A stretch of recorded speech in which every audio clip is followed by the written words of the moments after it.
Bharuch LCB તથા એસઓજીએ દેહ વ્યાપારના રેકેટનો પર્દાફાશ કરી 14 મહિલાઓને મુક્ત કરાવી હતી.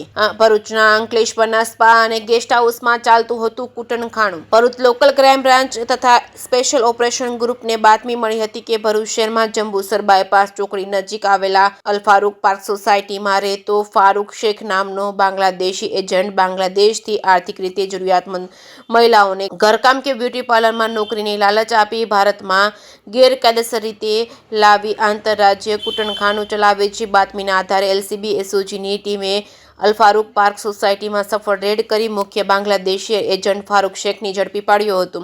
ફારૂક શેખની પૂછપરછમાં જાણવા મળ્યું હતું કે તેમણે પોતે મૂળ બાંગ્લાદેશનો છે. ભારતમાં ગેરકાયદેસર પ્રવેશ કરી પશ્ચિમ બંગાળનો ખોટો જન્મનો દાખલો બનાવી છેલ્લા 10 વર્ષથી ગુજરાતમાં રહે છે. તે બાંગ્લાદેશ બોર્ડર પર ફરતા એજન્ટો મારફતે અત્યાર સુધીમાં અંદાજિત 60 જેટલી બાંગ્લાદેશી મહિલાઓને ગેરકાયદેસર રીતે ભારતમાં લાવી ચૂક્યો છે. આ મહિલાઓને ભરૂચ અને અંકલેશ્વરમાં અલગ અલગ સ્પા અને ગેસ્ટ હાઉસમાં દેહ વ્યાપારનો ધંધો કરાવતો હતો. તેણે બાંગ્લાદેશી અને 2 પશ્ચિમી બંગાળની મહિલાઓ સહિત કુલ 14 મહિલાઓને દેહ વ્યાપારના કામમાં ધકેલી દીધી હોવાની કબૂલાત કરી હતી. રેડ દરમિયાન એલસીબી એસઓજીની ટીમોએ ફારૂક શેખને જણાવેલા ભરૂચના મુસ્કાન સ્પા અને મંગલ બજાર સ્થિત સામાન્ય ગેસ્ટ હાઉસ અને અંકલેશ્વરના ગોલ્ડન સ્પા ખાતે અલગ અલગ રેડ કરી. આ રેડમાં સંચાલકો નાઝીમ ખાન, સઈદ ખાન તેમજ રહીશ મહંમદ, રફીક શેખ તેમજ સુજીત કુમાર, લક્ષ્મીકાંત ઝા સહિત કુલ 4 આરોપીને ઝડપી પાડવામાં આવ્યા હતા. પોલીસે 8 બાંગ્લાદેશી અને 2 કલકત્તાની મહિલાઓ સહિત કુલ 10 મહિલાઓનું રેસ્ક્યુ કર્યું હતું. જે કે સિંગુદતી સાથે કેતન મહેતા, ભરૂચ.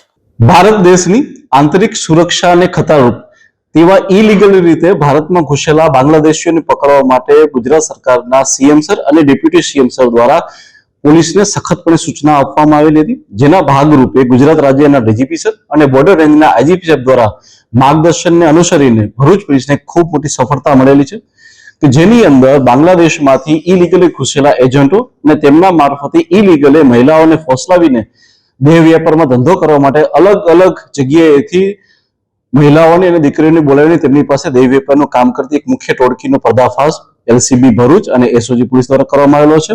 બનાવની વિગત એ રીતે છે કે આજથી 10 વર્ષ પૂર્વે ફારૂક શેખ નામનો વ્યક્તિ કે જે બાંગ્લાદેશમાં બોર્ડર નજીક જ રહે છે, તેણે ઇલીગલ રીતે પશ્ચિમ બંગાળમાંથી જન્મનો દાખલો મેળવે છે અને ત્યારબાદ ગુજરાત આવીને વસવાટ કરે છે. અને ત્યારબાદ જે છે એવી મહિલાઓ કે જે લોકોને પૈસાની જરૂર હોય તેમને નોકરીની લાલચ દેખાડીને બ્યુટી પાર્લરમાં કે મેડ તરીકેનું કામ કરવા માટેની લાલચ આપીને ખૂબ સારી નોકરી મળશે તેવી લાલચ આપીને અલગ અલગ જગ્યાએથી આવી મહિલાઓને ગુજરાત ખાતે બોર્ડર ક્રોસ કરાવીને લઈ આવવામાં આવે છે. પોલીસે અત્યાર સુધીમાં આવી રેડ કરીને 14 જેટલી મહિલાઓને રેસ્ક્યુ કરવામાં આવેલી છે. આ તમામે તમામ મહિલાઓમાંથી 12 મહિલાઓ બાંગ્લાદેશની છે અને 2 મહિલા જે છે એ પશ્ચિમ બંગાળની છે. આ તમામને રેસ્ક્યુ કરવામાં આવેલા છે અને તેમને પોલીસ દ્વારા જે છે એ સેન્ટરમાં રાખવામાં આવેલા છે.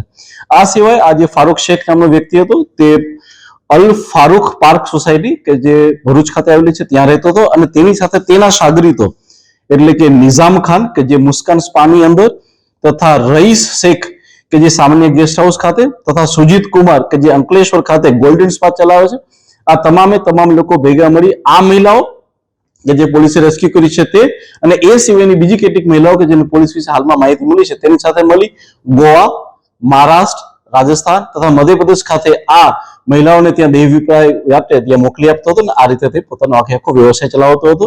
આ તમામ મહિલાઓ પાસેથી બાંગ્લાદેશના નેશનલ આઈડી કાર્ડ પણ જપ્ત કરવામાં આવેલા છે.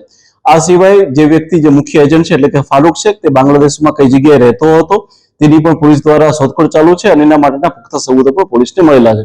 આ તમામે તમામ લોકોની વિરુદ્ધ the immoral traffic prevention act 1956, the immigration and foreigners act 2025 તથા ભારતીય ન્યાય સંહિતા 2023 ની કલમો અનુસાર ગુનો દાખલ કરવામાં આવેલો છે અને હાલમાં આ ચારે જે એજન્ટ છે તેની ધરપકડ કરી અને પોલીસ દ્વારા આગળની કાર્યવાહી ચાલુ કરવામાં આવી છે. સર, જે રીતે આખું નેટવર્ક સામે આવ્યું છે કે માત્ર ભરૂચ નહીં પરંતુ ગોવા, રાજસ્થાન, મહારાષ્ટ્ર સુધી આ લોકોના એ ચાલ્યું, તો કઈ રીતે આખું નેટવર્ક ચલાવવાનું હતું અને છોકરીઓને સપ્લાય કેવી રીતે? હાલમાં જે 4 એજન્ટોને પકડવામાં આવેલા છે તેના દ્વારા પોલીસના જે ઇન્વેસ્ટિગેશનની અંદર ધ્યાનમાં આવ્યું છે કે એ સિવાયના બી ઘણા બીજા સબ એજન્ટો હોય છે કે જે આ ગોવા, મહારાષ્ટ્ર જગ્યાએ બેસતા હોય છે અને તેમના દ્વારા જે ટેલિફોનિક વાતચીત થાય છે ત્યારે તે લોકો દ્વારા ફોટાની આપ-લે કરી અને મહિલાઓને ત્યાં આ વર્ક કરવા માટે મોકલી આપવામાં આવે છે. આ મહિલાઓનું અન્ય કોઈ રીતે શોષણ થતું હોય કે તેમને ગોતી રાખવામાં આવતું એવા કોઈ મામલાઓ છે? જી બિલકુલ, હાલમાં જે અમે 4 છોકરીઓની જગ્યાએ રેસ્ક્યુ કરી એ ફારૂક શેખના ઘરેથી રેસ્ક્યુ કરવામાં આવી છે. ત્યાં એ મહિલાઓને રાખવામાં આવેલી હતી.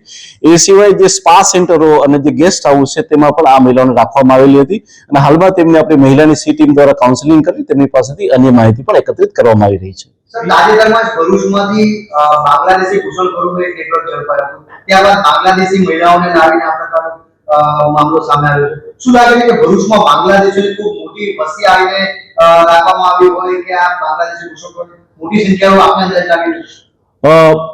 અમારી Bharuch LCB police, SOG police તથા તમામ પોલીસ સ્ટેશનની ટીમ આ દિશામાં કાર્યરત છે કે ભારત દેશની આંતરિક સુરક્ષાને કોઈ પણ ભોગે સહન કરાવી લેવામાં નહીં આવે. આવા કોઈ પણ બાંગ્લાદેશીઓ છે તેના જડમૂળ સુધી જઈ અને તે લોકોની ધરપકડ કરવામાં આવશે અને ત્યારબાદ તેમને ડિપોર્ટ કરવામાં આવશે અને કાયદેસરની કાર્યવાહી કરવામાં આવશે.